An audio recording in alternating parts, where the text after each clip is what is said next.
सरकार, आपको हम इस तरफ रोक नहीं पा रहे। आपकी कमजोरी और आपकी नादानी की वजह से, आपकी दूरअंदेशी नहीं है, आप उसको अलाउ कर रहे हैं। एडवोकेट्स, पुलिस, उसके बाद CAA का राइट हुए 50 से ज्यादा, उसमें लोग मारे गए, 20 से ज्यादा मसाजिद को नुकसान जला दिया गया। सरकार जिम्मेदार नहीं है, सरकार जिम्मेदार नहीं है। कितने पैसे आपने दिए?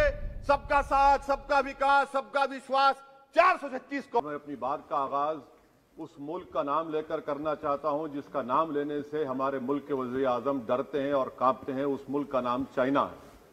और इस चीन ने 45 साल के बाद भारत और चीन की सरहद पर हमारे 20 सिपाहियों को मार दिया और उनकी मौत, उनकी शहादत रायगा जाने दे रही हुकूमत। जिस मुकाम पर इनको मारा गया था, उस मुकाम पर आज भारत की फौज PP4, PP8 तक हम पेट्रोलिंग नहीं कर सकते। आज अरुणाचल प्रदेश में चीन, भारत के LAC में चीन ने गांव को बसा दिया। ये सरकार चीन से लफ्जी तौर पर इस बात का एहतजाज करने की ताकत नहीं रख सकती कि आपने भारत के LAC के अंदर एक गांव को बना दिया। नकुला सिकम में चीन घुस रहा है।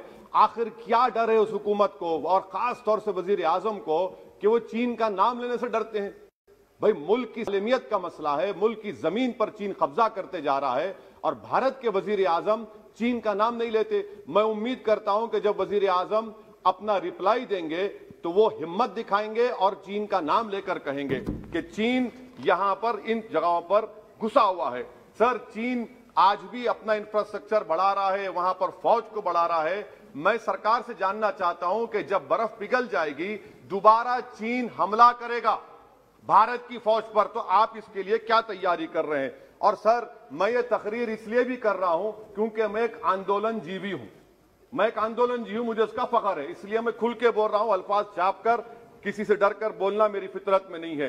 अफसोस तो इस बात का होता है सर कि जिस जगह पर हमको इंफ्रास्ट्रक्चर बनाना था, हमने टिकरी पर बना दिया। जिस जगह पर हमको वो इंफ्रास्ट्रक्चर बनाना था, हमने सिंगूर में बना दिया। जो इंफ्रास्ट्रक्चर की जरूरत थी, हमने गाजीपुर पर बना दिया, अरुणाचल प्रदेश में नहीं बनाया। आखिर हो क्या रहा है? क्या किसान से जो बर्ताव किया जा रहा है वो ऐसा लग रहा है कि वो चीन की फौज बनी हुई है, और जो चीन की फौज से बर्ताव किया जाना था आप किसानों से कर रहे हैं। तो मैं इस हुकूमत से जानना चाहता हूं कि इंफ्रास्ट्रक्चर और ये किसानों से क्यों जुल्म किया जा रहा है? सर, यहां पर ये तीनों कानून को लेना पड़ेगा वापिस आपको, आपकी अना को थोड़ा मिटाना पड़ेगा और तीनों कानून को वापस लेना पड़ेगा। सर, यहां पर मेरे को साहिर लुधियानवी का एक शेर याद आ रहा है। मैं साहिर लुधियानवी के साथ माजरत के साथ उस शेर में तरमीम करके कहना चाहूंगा कि जो मौजूदा हालात पर के साहिर लुधियानवी का शेर को थोड़ा तब्दील करके कि चीन पर करम, किसानों पर सितम, रहने दे थोड़ा सा भरम, ऐ जाने वफा ये जुल्म ना कर। ये साहिर लुधियानवी ने कहा था। हाँ, आपसे पूछ के करेंगे क्या? आप तो टुट्टे शायर हैं, ना शायरी आती आपको, ना ज़ौक है, ना कुछ है, बोले जाते हैं क्या क्या बोलते हैं आपको ही मालूम। बहरहाल सर, ये जो किसानों का कानून है इसमें क्या काला है? काला इसमें यह है कि इस हाउस को एग्रीकल्चर स्टेट सब्जेक्ट है, और कहां लिखा है संविधान में? एंट्री 14, एंट्री 28, शेड्यूल 7 में। और यह फेडरलिज्म के खिलाफ है। केशवानंदा भारती खास तौर पर कहता है कि फेडरलिज्म बेसिक स्ट्रक्चर है। तो यह सबसे बड़ा काला है। और सर, यह पूरा किसानों के एजिटेशन से क्या बात मालूम हुई कि सरकार को इस लोकसभा की अजमत, इसकी खूबसूरती की कोई इनके पास हैसियत नहीं है।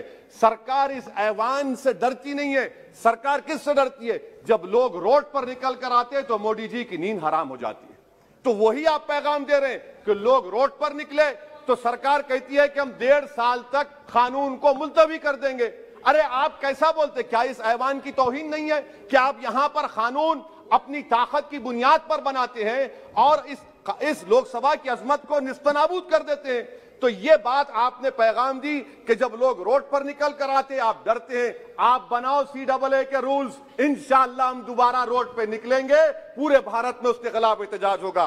सर, तीसरी बात, सबका साथ, सबका विकास, सबका विश्वास, यह भी झूठ है। क्यों झूठ है? बाबरी मस्जिद के डेमोलिशन का केस आता है, जजमेंट आता है, और केस में कहा जाता है कि किसी ने नहीं तोड़ा। अगर सरकार उस जजमेंट के खिलाफ अपील क्यों नहीं करती? अपील क्यों नहीं करती? एक क्रिमिनल एक्ट सुप्रीम कोर्ट ने कहा डेमोलिशन ऑफ बाबरी मस्जिद को, आप हुकूमत में हैं, आप अपील इसलिए नहीं कर रहे क्योंकि आप अपने लोगों को पैगाम देना चाहते हैं। क्या पैगाम देना चाहते हैं? कि बेटा काशी मथुरा में भी तोड़ दो, हम तुम्हारे साथ हैं। अपील नहीं करना चाहते बाबरी मस्जिद डेमोलिशन केस को। क्या आप इंसाफ पसंद नहीं है? क्या आप मजलूम के साथ नहीं खड़े रहना चाहते? क्या आप जालिमों को जेल में नहीं भिजाना चाहते जिन्होंने 6 दिसंबर को बाबरी मस्जिद को शहीद किया? आपकी खामोशी इस बात का इकरार है कि आप तशद्दुद पसंद हैं। आप जबर के नाम पर आपके पास कानून की बालादस्ती का कोई रोल नहीं है। सर, चौथा पॉइंट, आंदोलनजीवी पैरासाइट। सर, जमहूरियत की बका के लिए, संविधान की बका के लिए आंदोलन करना जरूरी है। और वजीर आजम या कोई बरसर इख्तिदार जमात के लोग अगर आंदोलनजीवी पैरासाइट का लफ्ज इस्तेमाल करेंगे तो मैं याद दिलाना चाहता हूं सर आपके जरिए से इस हुकूमत को कि हिटलर ने जर्मनी में यहूदियों के खिलाफ इनको कॉकरोचेस का, टर्माइट्स का, उसके बाद 20 मिलियन, आप देखते हैं कि 2 मिलियन से ज्यादा यहूदियों को गैस के चैम्बर में डाला गया। इस तरह के अल्फाज इस्तेमाल करने से क्या आप भारत में वही जर्मनी की तारीख को दोहराना चाहते हैं? और सर आप सुन लीजिए। जी सर, थोड़ा बहुत क्या सर बोलते समय में। हाँ सर, जी सर, आप आगे ना सर, आप प्रोटेक्शन है मुझे, अब तो कोई फिक्र की बात नहीं, और खुल के बोल सकते सर। आप आ गए सर, स्पीकर आ गए सर, अब तो क्या है सर, आप हमारे लिए हैं। सर, यहां पर आंदोलनजीवी आंदोलन नहीं करना। अरे किसी शायर ने अच्छा कहा था कि जिसमें ना हो इनकलाब, मौत है वो जिंदगी, रूह है वम की हयात, कश्मकश है इनकलाब। सर, अब फॉरेन पॉलिसी पे आ जाइए। किसी ईना मीना डीका ने ट्वीट किया, आपने परेशान हो गए। ईना मीना डीका ने ट्वीट किया, आप खड़े हो गए। अरे कौन सी फॉरेन पॉलिसी है आपकी? भारत के अतराफ में जितने पड़ोसी हैं, चीन हमला किया, कौन सा एक पड़ोसी है जो चीन के खिलाफ बोलता है? बताइए। कोई नहीं बोलता, मुंह नहीं खोलता। श्रीलंका में आप पोर्ट बना रहे हैं, किसके साथ? जापान के साथ। किसको काम मिल रहा था? आपके नूरे नजर को, आपके नूरे नजर को, आपके चहीते नूरे नजर को। श्रीलंका ने कहा हम भारत को नहीं बनाने देंगे टर्मिनल पोर्ट यहां पर। आप बताइए फॉरेन पॉलिसी। सर, नेपाल का वजीर आजम कहता है कि भारत से ताल्लुकात उस वक्त तक बहाल नहीं होंगे जब तक कि भारत नेपाल की जमीन वापस नहीं करता। कहां सो रहे हैं सर आप? पड़ोस में कोई हमारा दोस्त नहीं है। चीन बांग्लादेश से कोविड की बात करता है, अफगानिस्तान से अमेरिका छोड़कर जा रहा है। क्या आपके पास कोई पॉलिसी है गनी हुकूमत को सपोर्ट करने की? आपके पास कोई पॉलिसी नहीं है। अच्छा सर, एफडीआई का मतलब अब समझाता हूं मैं। एफडीआई का मतलब यह है कि 5 फरवरी को ब्रैड शर्मन जो अमेरिका के रिप्रेजेंटेटिव, उनके पास भारत के अमेरिका के सफीर गए, तो ब्रैड शर्मन ने ट्वीट कर कहा कि भारत सरकार को इंटरनेट खोलना चाहिए, भारत सरकार को पीसफुल प्रोटेस्ट करना चाहिए। कौन होता है ब्रैड शर्मन जो भारत को सिखाए? ये एफडीआई है। और भारत सरकार का डिप्लोमेट, एम्बेसडर बैठकर उनका लेक्चर सुनता है, और उसके बाद क्या होता है? 3 दिन के बाद आप कश्मीर में इंटरनेट खोल देते हैं।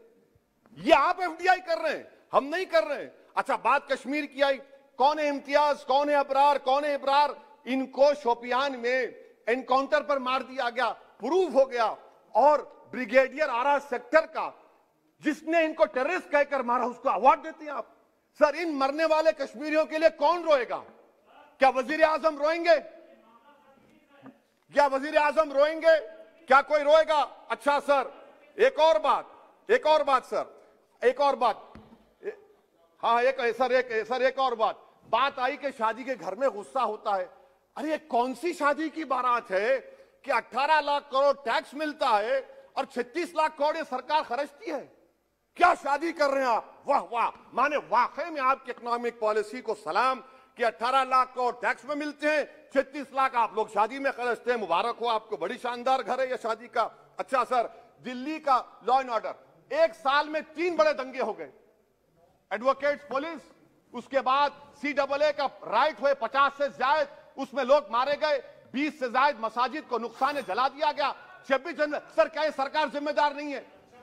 2 मिनट सर, क्या ये सरकार जिम्मेदार नहीं है? आपकी सरकार है, आपका होम मिनिस्टर, आप रोक नहीं पा रहे। आपकी कमजोरी और आपकी नादानी की वजह से, आप में दूरअंदेशी नहीं है, आप उसको अलाउ कर रहे हैं। और फैजान के कातिल कौन है? क्यों नहीं पकड़ा फैजान के कातिल को आपने अब तक? जिन बच्चों को रोड पर मारा जा रहा था, जनगण मन बोला जा रहा था, एक तरफ तब तक नहीं पकड़े आप। अच्छा सर, आखिर में मैं आपको ये बात याद दिलाना चाहता हूं कि इसमें एस्पिरेशनल डिस्ट्रिक्ट्स 11 में से 20 बैकवर्ड डिस्ट्रिक्ट्स नीति आयोग के सीमांचल मुस्लिम डोमिनेटेड है सर। सीमांचल में कटिहार, पूर्णिया, अररिया है सर। पूर्णिया का एयरपोर्ट, सिविल टर्मिनल का काम क्यों नहीं होता सर? अब आ जाइए सर माइनॉरिटीज पर। 3 स्कॉलरशिप स्कीम है, मैं पुकार रहा हूं, मुतालबा कर रहा हूं कि डिमांड ड्रिवन करो। सरकार ने 2020-21 में 3 स्कॉलरशिप के लिए 2265 करोड़ का ऐलान किया। कितने पैसे आपने दिए? सबका साथ, सबका विकास, सबका विश्वास, 436 करोड़ रुपए। किसको झूठ बना रहे हैं आप? पढ़िए आप लोग। अच्छा सर, उसके बाद आप देखिए कि कितने लोगों को कितने माइनॉरिटी स्कॉलरशिप नहीं मिली। 36,000 माइनॉरिटी स्कॉलरशिप नहीं मिली। और सबसे ज्यादा इलिटरेसी मुसलमानों की है, लेडीज की है। आप बोलते नहीं है। इसीलिए सर मैं आखिर में आपके जरिए से हुकूमत से अपील कर रहा हूं कि आंदोलन होगा, नाइंसाफी के खिलाफ आवाज उठेगी, संविधान को बचाया जाएगा। नरेंद्र मोदी भारत के वजीर आजम है, दिल्ली सल्तनत के बादशाह या जहां पनाह नहीं है। जिल्ले-लाही का दौर खत्म हो चुका है, जहां पनाह का दौर खत्म हो चुका है। मोदी की आंखों में आंखें डालकर उनकी गलतियों को बोला जाएगा। इसलिए शायर ने कहा था कि जो चुप रहेगी ज़बान खंजर, लहू पुकारेगा आस्ती का। बहुत बहुत शुक्रिया सर।